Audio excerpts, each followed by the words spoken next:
welcome to JDMNYC episode 3, or what I'm going to call the cure to New York City driving. And I don't mean New York City driving in terms of people that are just bad at driving in New York City, because I don't think we can come up with a cure for all of those people. However, I mean the cure to what New York City does to those of us that love to drive.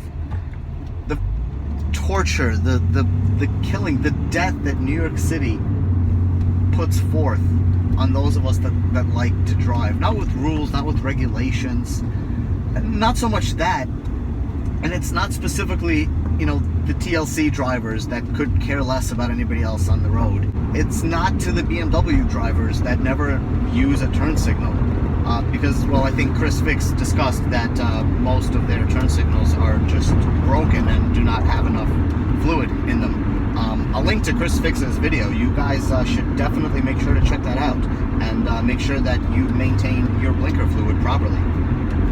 That being said, the cure that I'm talking about is the fact that New York City just crushes your desire for driving, your pure love and passion for being behind the wheel and driving. And I don't mean speeding and flying around on the highway. I don't mean specifically that. I just mean a person that really loves to drive. New York City has a tendency to crush that whole entire concept. And it does that in a collection of different ways. It's a combination of everybody that doesn't care about anybody else on the road. It's a combination of, roads that were built at a time when we didn't plan for this many vehicles to be on them. Roads that are overly congested, roads that involve a ton of traffic the majority of the time. All of that can really, crush your soul a bit. And the way that we kind of, deal with it and the way that we make New York City driving a little bit easier is we buy less fascinating cars. Not bad cars, but just not driving cars. For example, those of you that don't know, I daily drive one of two Honda Accords, a 6th gen coupe and a 7th gen sedan. And they're great cars. They're very reliable, they're very cheap to maintain, they're very easy to maintain. Both have leather, sunroofs, moonroofs, one has navigation, heated seats, I have a backup camera in the other end. They're comfortable. And you drive around New York City and you stand in traffic on the highway and you stand in traffic on the city streets. But you're a little dead inside. You've lost that passion, that desire, that fire inside of you that made you love to drive. And in 1990, there was not a lot of fire and desire when it came to picking out your vehicle. Now, BMW really wanted the M3 to be the driving machine, as it's been advertised even back then. And it wasn't a bad car. BMW M3, the E30, back in 1990, produced right under 200 horsepower. I believe it was 195 in the US market version. And it did come with a 5-speed manual. It was rear-wheel drive, and it did so also with an inline-4. However, something else came around in 1990. Something that put out 300 horsepower. Something that had a 3-liter V6, rear-wheel drive, twin-turbo, twin intercooler, rear active steer,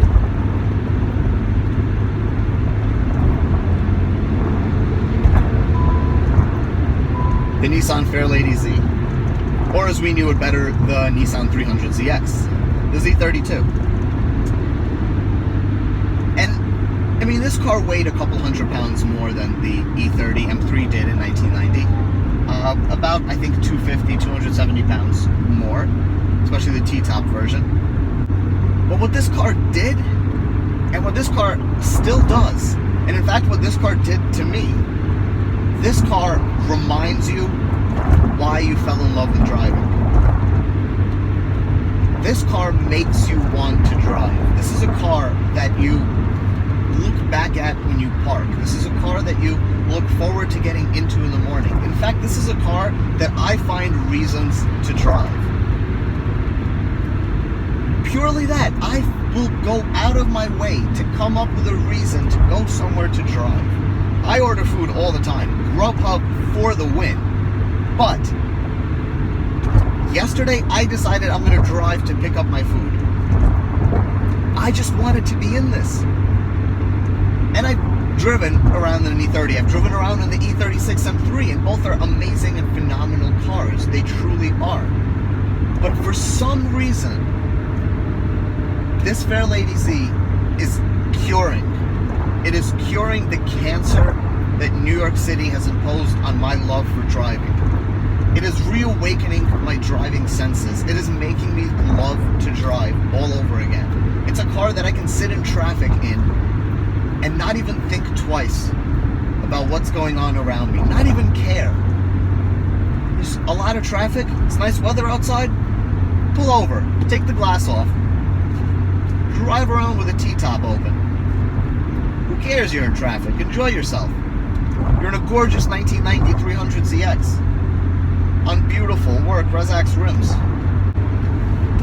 It's been a long time since I have had a feeling like that. And this truly is an amazing car for that. In fact, and I'm going to catch some heat for this, I'm sure, but I would go as far as to say that in 1990, the E90 M3 wasn't the driving machine. This was. See, the E90 M3, it was a great car. Don't get me wrong, it really was. But this has, you know, a certain different appeal to it, a certain different look to it. This car has character. It came from factory with an oil pressure gauge that I don't really think ever worked properly. It was one that will give you panic attacks in the middle of a long drive as it drops down and says that there's zero oil pressure. And something about that, something about the extreme stiffness of this ride, and the way that it jumps over every little tiny crack in the road, but at the same time the way that it hugs and caresses every single turn, all of that put together really gives this car a lot of character. It makes this car, I mean, almost human. It's really something that you start to love. Every little quirk with it and every little benefit to it. And I think that's a big part of something that is supposed to be called a driving machine. It really should be that. That guy's doing good. Fairly certain he came millimeters from going into that maximum back bumper, which is okay because now he's going to ride the back bumper of a Toyota Camry. Not my example of somebody that loves to drive. Anyway, this car I think is the cure, or at least this is the cure for me, and it's very possible that this may also be the cure for you. This or maybe a different JDM car. Nonetheless, before we get into how you can go ahead and cure yourself, let's talk briefly about why I think this car should have been the driving machine back in 1990, apart from all of the reasons that I have already laid out for you. See, this car was made to be extremely driver-focused. In fact, a lot of Nissan's cars back then were. And we'll get kind of a really much closer look at the interior of this later, but I just want to briefly point out something. All of the controls that you really need to access in this car are laid out in such a way that you can access the majority of them without taking your hands off the steering wheel. So you guys can't see, but on the right side of my steering wheel, I have my defrost controls, my cruise control, which also extends over onto my steering wheel. I have my fog lights, I have my regular headlight controls, my parking lights and so forth. My blinking stalk is obviously over there. And on the left side, which you could see, I have my automatic climate control, my front defrost control, my actual AC control units, including a digital gauge that shows me the ambient temperature outside and the temperature that I have set on the inside of the car. My front windshield wiper controls are here, as are my rear windshield wiper controls, including the ability to mist the front and the rear, all accessible from right here. And that's a pretty driving focused car. That's kind of a driving machine, almost, wouldn't you say? Anyway, let's get to the number one question when it comes to anybody that comes in contact with these cars, that sees them. The question that I get asked all the time, and the second main point to this video, or I guess, well, the main point to this video, how to cure the cancer of New York City driving. Here's how you do it. You find your JDM dream car. It may be this car, like it is for me, and I truly believe that this would be for a lot of people. It may be the 180SX we featured in the first two episodes. It could be a lot of different cars. So what you do is you contact a company such as Legal Imports that are, well, close personal friends of ours. They really help out a ton with this channel. And, well, just a huge shout out and a thank you to them.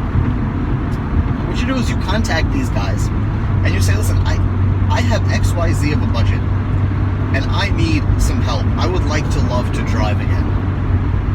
And this is the car that I think would do it for me. It is this 300ZX / Nissan Fairlady Z. It may be this specific one, which is for sale. It may be a different one. You may want an R32 GTR Skyline. You may want something completely out of the ordinary, like a Mazda Unos 20B 3-rotor. But you tell them this, and you give them your budget, and then they do everything humanly and almost inhumanly possible to work with their point of contacts and their local office over in Japan to go to the auctions to source the best car for your budget and your wants and your dreams and your wishes. And when they've sourced that car, they help you get that car over here. They take care of all the paperwork. They take care of all the import information. They take care of taxes, the container, the boat it has to go on to come over here. They take care of all the paperwork on this end. They work with you to help you get the ideal and appropriate insurance policy, to register the car correctly, so that all you really do after calling and telling them what you want and then agreeing on the car, putting down some sort of deposit, is you show up with the rest of the money and you leave with your very own right-hand drive JDM car. You leave with the cure to New York City's driving cancer. It's a fairly simple and straightforward process. And really, in big part, it's thanks to companies like Legal Imports that just take the majority of the brunt work on themselves.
without problems.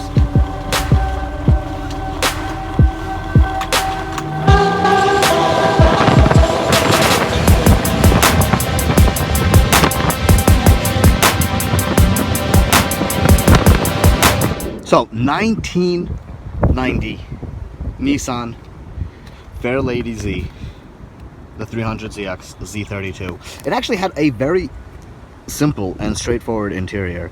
Now these seats are not, I mean, in the best condition possible, but hey, from 1990 these fared up extremely well. What I do want to say about these seats is that they are ridiculously comfortable. Plus, continuing on with the theme of this being a driver's car, these are driver seats. I mean, these seats hold you in place. These bolsters are actual bolsters. They actually squeeze you in there. This seat keeps you nice, firm, and planted. And I actually really like this concept here. If we can take a look. It's a little pocket. Now, I doubt anybody's going to be actually skinny enough to actually use this as a pocket. What it was intended to be there for is to not stress out the leather with this little bit of a, you know, bend out, so to speak, that helps keep you nice and firm and in your seat. And speaking of, there is a leather back seat here. I, unlike the other car, am honestly not even going to attempt to sit into this one. It's possible, it is, because you can move the passenger seat forward and then one person can kind of sit in the back seat, but yeah.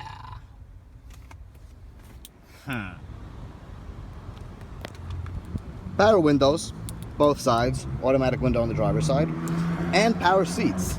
Only on the driver's side, the passenger side adjusts manually. And of course you have the power folding mirrors that Nissan has had on most of their vehicles. Well, since the very early 90s, as you guys can see.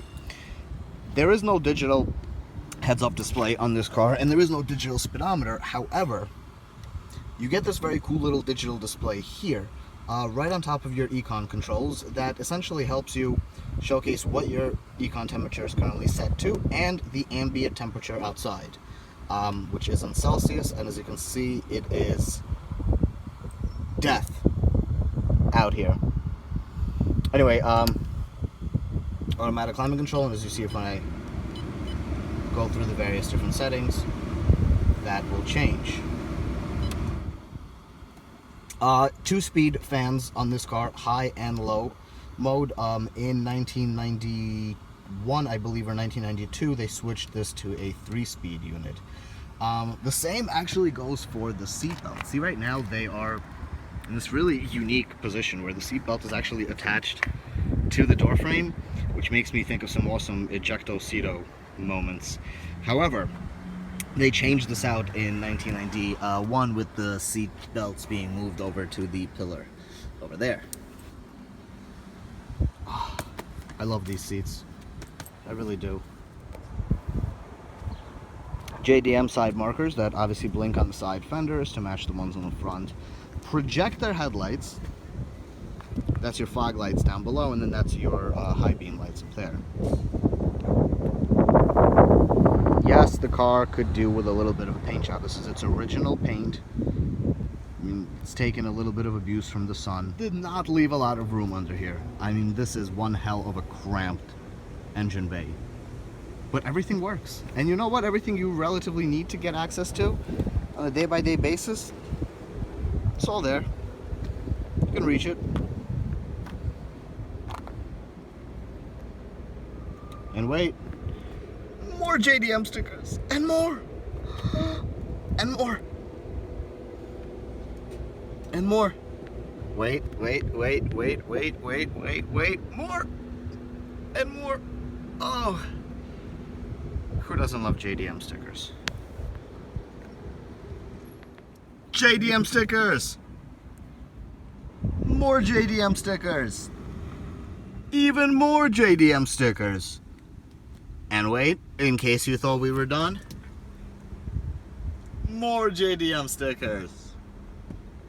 Who doesn't love JDM stickers? So to finish up JDMNYC episode 3, I'm gonna go ahead and take this JDM 1990 Fairlady Z and get some JDM food. Guys, subscribe. Thank you so much for watching. Make sure you like the video. We'll see you soon.